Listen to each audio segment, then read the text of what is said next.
Conduire en 4L, c'est faire un bond dans le passé. Cette voiture mythique a conquis le cœur des Français dans les années 60. Aujourd'hui, la petite citadine fait plutôt figure de voiture de collection et pourtant, c'est bien à son bord que comptent voyager Guilain et Tanguy. Malgré quelques soucis mécaniques, ces frères jumeaux veulent relier Paris au désert marocain. Voilà, c'est parti. Après une nuit de galère à réparer le système de frein qui nous a lâché hier, on est enfin parti. Là, on en a du coup pour une grosse dizaine d'heures de route. On devrait arriver vers 23h à Biarritz. À Biarritz, ils retrouveront 1300 autres 4L et leur équipage, comme Marilyn et Juliette. Ces étudiants venus des 4 coins du globe participent au 4L Trophy, un rallye automobile. Alors on vous emmène avec vous à l'intérieur de notre 4L et comme vous pouvez voir, elle est superbement bien rangée. Donc on a les tentes, les duvets, les sacs, les duvets en soie pour se tenir encore plus chaud. On a même été équipé d'une fusée de détresse dans le cas où on aurait le moindre problème. Quelques jours plus tard, nous les retrouvons sur les pistes à l'est du Maroc. Tanguy et Guilain se sont plutôt bien acclimatés. Magnifique, vraiment au top. Les paysages sont impressionnants. Et ils ont largement le temps de profiter du paysage, car ce rallye n'est pas une course de vitesse. En fait, c'est une course d'orientation. On a un roadbook avec toutes les étapes et il faut suivre au mieux le roadbook pour parcourir le moins de kilomètres possible. À chaque fois, on a les caps pour chaque étape et le nombre de kilomètres à parcourir sur le cap en question. Avec la petite boussole. Ok. Voilà un peu comment s'apparente notre roadbook. Ok. On est parti. Ok, on est bon, on est parti. Let's go.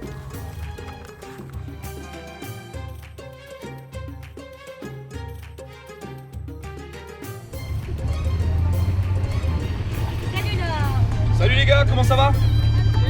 Nickel, bien dormi? On a des relevés kilométriques le matin en partant et le soir en arrivant. Superbe, j'espère que ça valide. Ce qui est le cas. Donc les gars, bonne journée, ciao, à plus, portez bien. Se repérer à l'aide d'une simple boussole dans le désert, un défi tout particulier pour Guilain, qui est dyslexique et dyspraxique. C'est des problèmes de lecture, d'écriture et d'organisation, de gestion du temps notamment. Mais tout ça, ça se compense tous les jours avec des petites adaptations. On essaie de communiquer un peu sur le fait qu'on puisse faire de grandes choses malgré les handicaps. À quelques kilomètres de là, les filles doivent faire le plein en plein désert. Une seule solution, le bidon d'essence.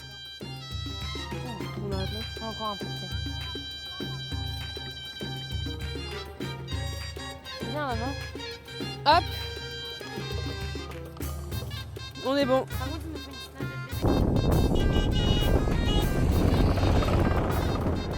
Et si la route ne paraît pas si compliquée, un ensablement est très vite arrivé. Putain, vas-y, prends l'élan, prends l'élan. Et voilà, putain de merde, on est bloqué. Ça a ensablé une fois, Ouais. mais bon, on a réussi à désensabler, les enfants sont venus nous aider, voilà. Allez, vous êtes prêts? Allez.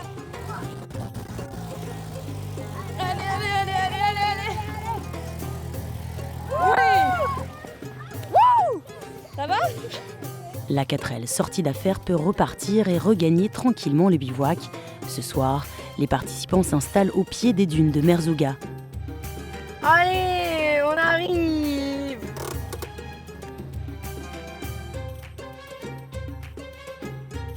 Marilyn et Juliette y retrouvent 2 amies, Anne et Gabriella, l'occasion de débriefer la journée.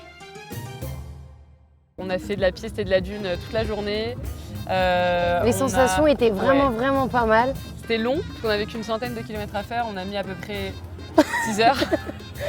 mais c'était cool, c'était vraiment une bonne journée.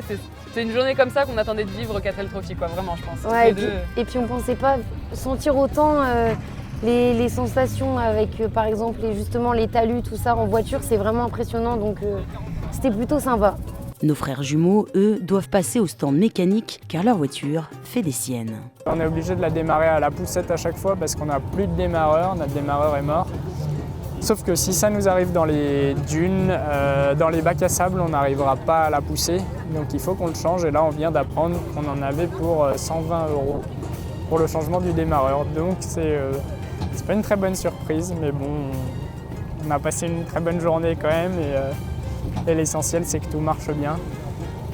Pour repartir à fond pour demain. Espérons que ce nouveau carburateur leur permette de rouler demain sans encombre.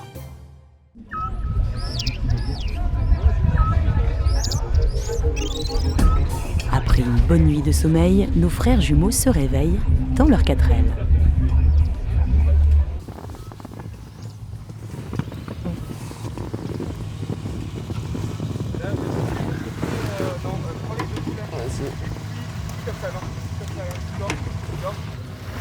On a super bien dormi, on est dans la 4L sur matelas gonflable. Plutôt que la tente, nous, on a choisi la 4L isolée et le matelas gonflable. C'est très confortable. Isolant. Voilà. Et maintenant, on va se préparer et aller au petit-déj. C'est avec 4 amis rencontrés sur les pistes la veille que Tanguy et Guilain vont prendre leur petit déjeuner. Oh, ce soleil là, ça fait tellement de bien.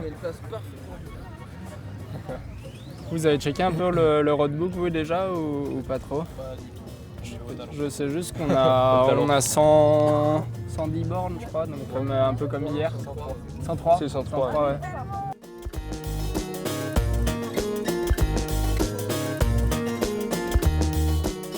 Marilyn et Juliette vont quant à elles tenter de se doucher. Bon, dans check. Maintenant, on va à la douche. Hop. Se laver, alors ça c'est la partie la plus compliquée du raid, je pense. Ouais, parce qu'en fait, comme vous pouvez l'imaginer, en plein milieu du désert, c'est un petit peu compliqué d'avoir des douches. Donc du coup, par exemple, ce matin, on a dû faire une demi-heure de queue. Ouais. Et au final, la douche, on l'avait plus, Froide. on l'avait et elle était froide. Un filet d'eau plus fin que mon doigt, enfin...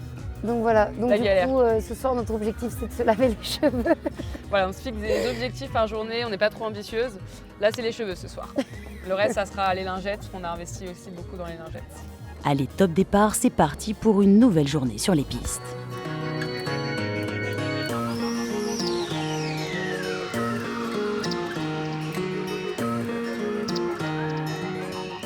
Quand certains profitent des paysages, d'autres font du désert, un terrain de jeu au programme golf ou encore wakeboard.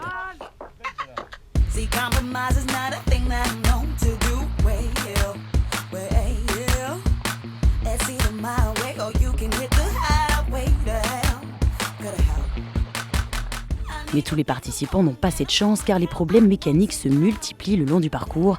Ici, on a perdu une roue. Nous étions bien en train de rouler à l'Etchinès toutes les deux et d'un coup on a senti que ça tremblait de partout, on a penché toutes les deux et la roue est passée devant comme ça à fond la caisse. Et donc du coup voilà, on est un peu en galère, donc si vous avez des écrous, on cherche. On est un peu en galère, heureusement il y a les gars pour nous aider. Donc merci les gars. Tanguy et Guilain ont encore toutes leurs roues mais leurs démarreurs leur jouent encore des tours. On n'a plus du tout d'accélérateur de façon très régulière. Et donc là on pense que c'est l'arrivée d'essence qui est bouchée. Donc on va regarder tout ça et on a un deuxième problème malgré le fait qu'on ait changé le démarreur hier soir. Elle démarre plus qu'à la poussette. Donc il va pas falloir qu'on cale dans un bac à sable. Sinon on ne pourra pas redémarrer.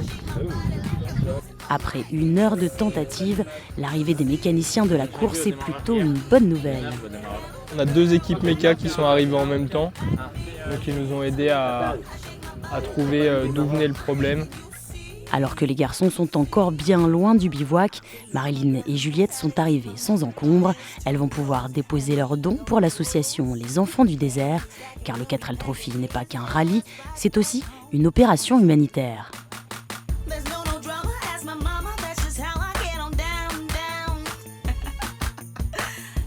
Ils nous attendaient directement sur le bivouac avec un grand tapis étendu. Et en fait, chaque trophiste allait directement déposer les fournitures scolaires sur le tapis. Donc nous, ça nous tenait à cœur de les déposer nous-mêmes. Et du coup, à partir de là, le soir, ils nous ont expliqué que nos fournitures iraient directement aux enfants qui avaient le plus besoin pour les écoles, etc. Les frères jumeaux feront de même et profiteront de la fête organisée avec les enfants marocains des environs.